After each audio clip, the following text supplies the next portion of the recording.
the beauty of the lower class. The beauty of the lower class. Jadi ternyata The beauty of lower class market. terang dong Pak. Ternyata yang datang ke tempat itu bukan orang-orang kaya, orang-orang yang baru.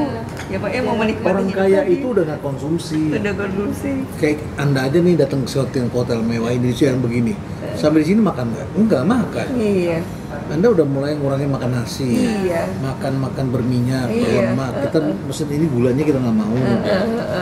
Ya, udah banyak pantangan yang orang kaya itu. Bukan orang kaya, ini sadar Pak. Belanja udah mulai nggak banyak. Iya. Jadi orang yang berpendapatan menengah ke atas itu sudah belinya apa? Asuransi, pendidikan, kesehatan. Pak Renat paling nggak suka dibilang motivator. Alasannya apa Pak? Untuk teman-teman motivator, saya bukan motivator.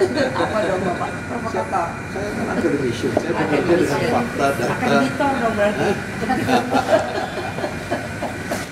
Kita orang biasa. Kita orang biasa. Orang biasa kayak gini, Profesor.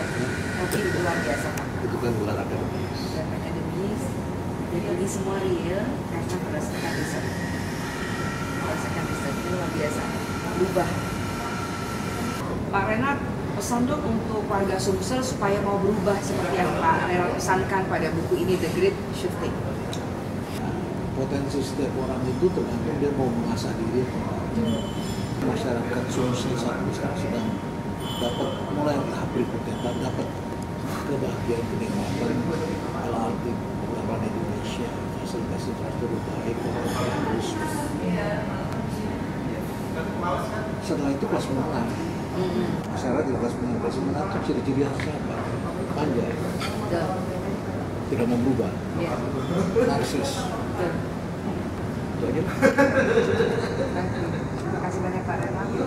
Sukses. Sama-sama. Salam perubahan Pak ya.